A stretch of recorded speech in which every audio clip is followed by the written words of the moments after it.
šitam kambarį mes padarėme Čiurlionio reprodukcijų parodą. Vadinamasis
Sri Aurobindo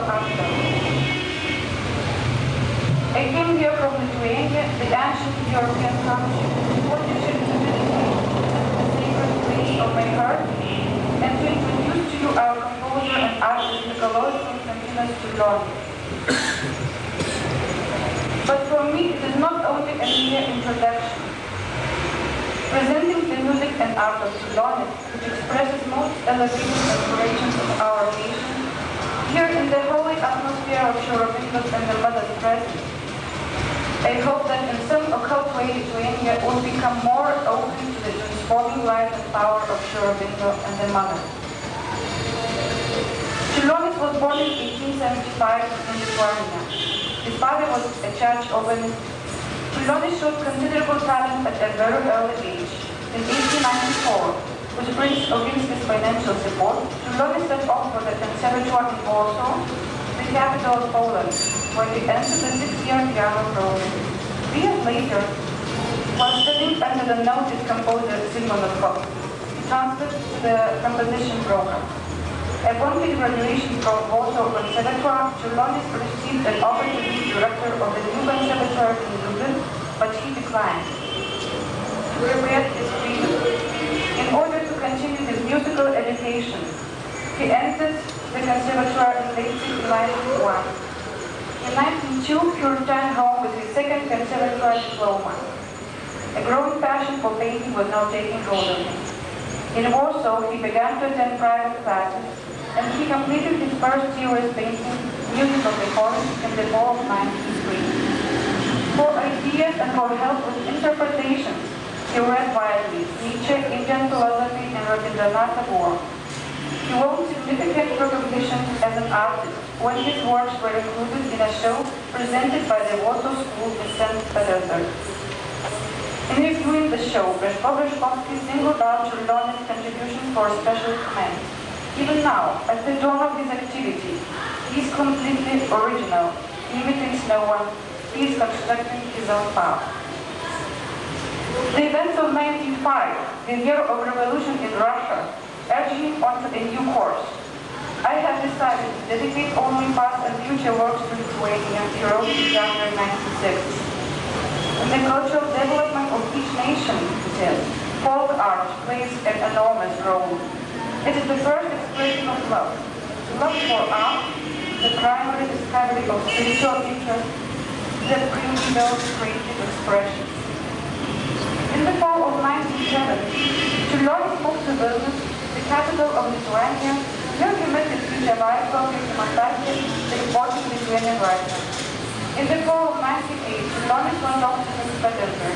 He felt he had to leave and try the artistic life in the Russian capital. Čiurlionio was immediately accepted by the Union of Russian Artists.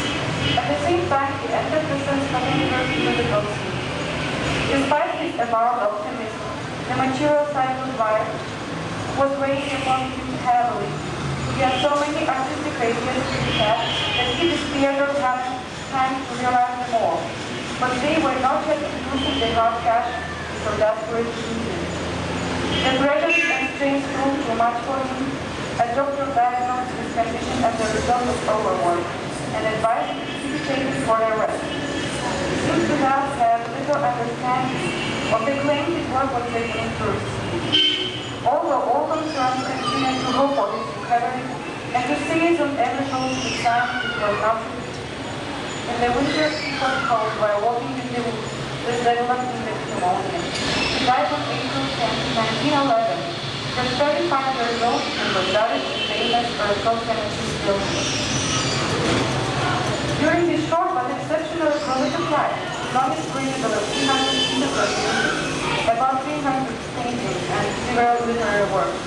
He sought to implement the idea of synthesis of various arts with his creative art. He transferred the principles and terms of musical composition to his symbolic painting. Those who came in contact with Čiurlionio during his time often stated that he was an extraordinary personality. Čiurlionio's work was well known to many influential persons of his time. Among those who know Čiurlionio's highest deeds was Dragon's Lord Pasternak, Lord Romeo, to mention a few. Maxim Gorky wrote in a letter to Bogorod, "Yes, my dear friend, everyday life, in honor, and the other things, all this is fine. But where is the deed? What is it human fantasy I ask? Why don't we have to lost musical reason?" From the letter of Romano Ram to the artist to those songs, it is impossible for me to express how moved they have been by the truly magic art which has enriched not only painting, but also human vision, physically and musically. This is a continent for the spirit, and Čiurlionio is the spirit of the Columbus. Nikolai was glad having listened to Čiurlionio's work compared him with Picasso. In Čiurlionio to experience the elevation of things to a different place. In Picasso, the borders of physical matter are closed. That is the Stravinsky wanted to do to Čiurlionio to paint. The most erudite and academic member of the Russian symbolist movement, Vyacheslav Ivanov says, "The visionary art of Čiurlionio borders on clairvoyance. His spiritual nature is most appealing and convincing when he surrenders himself to this gift of dual perception. Cosmic and supernatural perception earns for Čiurlionio's art an important place in the history of visionary art. For it is impossible not to see that the pathos of this artist is not the pathos of a dream or illusion. It is a profession de foi of his self-control, a confession of his inner vision, the voice of that spirit man without a voice, seeing the As a visionary artist, he was endowed with the memory of his vision. The images and symbols have not yet been forgotten by anyone. The result of this painting, as the study of his work confirms its visual reality. From this reality he aspires to spheres that are already unreal, and which he sees beyond the boundaries of reality. He ascends from ordinary reality to that which is most real. He sketches something insignificant and humble, and not ordinary, as if it were the scale for something great and cosmically solar, which will develop from reality when the serum touches its broken line. How and by what thought does something distant and significant grow out of a family and children? In my opinion, says Ivanov, his method is the artistic treatment of the elements of visual perception according to the principles of music. The use of this musical method serves Čiurlionio as a key which helps him to open the forbidden repositories of the mysteries of his music. It seems that he wishes to grasp the mystery of the genesis of all moments of the earth. His paintings become an attempt to explain in interpretation. The principle of musical analysis comes from Čiurlionio, a revelation of the coexistence of our universe with other universes, which today are secret and afterward, the human soul trust as tangible reality. It is as if the artist had this creative need a vision of the cosmic soul, a vision of smoothly flowing, when the universe again becomes disordered not in a mortal chaos, but in a musical and harmonious combination, where all that has been separated by space is united according to the secret principle of unique relationship and conformity. Everything in this world is looking for its counterpart and rejoices upon finding it and reveals the conformity, unification, and consonance. There can be no doubt that Čiurlionio was a musician. He was a musician not because of his special training, but the musical elements still listen on show and constantly trained as a basis on the center of their visual perception. It did not create music, but music created music. Vito Atlantis, the leader of the Ukrainian movement for independence and also famous Čiurlionio scholar, says that Čiurlionio's work is psychological. His music alone is a gold mine for observers of the development and phenomenology of the psychology of creativity. This is also the road to the understanding of man. Man, having created society and himself in that society. At least the consciously routine that primordial element of this world move along with the persistent question.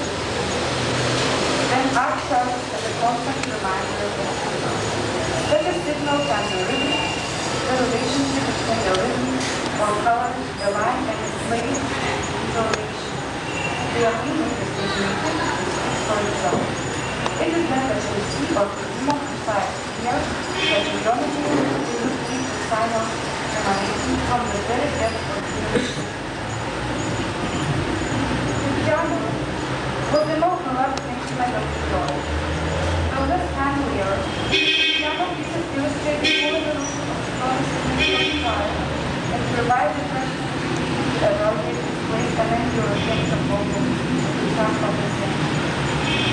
As a student, Čiurlionis employed the style that conformed to the conventions of the classic Romantic era. The evolution of the musical style undergoes a period of transition from 1991 to 1994. During this period, he refined the characters of his compositions into a more individual language. During this period, his music emphasizes shorter, melodic, romantic counterpoint.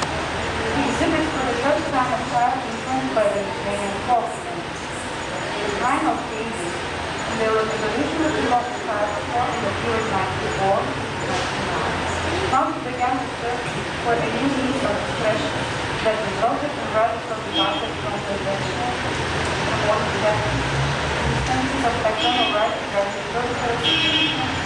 The portrait of transparency is the former experience of the genius central the changes there and there. But in spite of all the changes, the music always remains simple, clear, and profound at the same time. Čiurlionis made these lyrical pearls, and his music is like meditative sounds of trees, sparkle is very difficult to translate. Let's listen to them. Thanks for listening.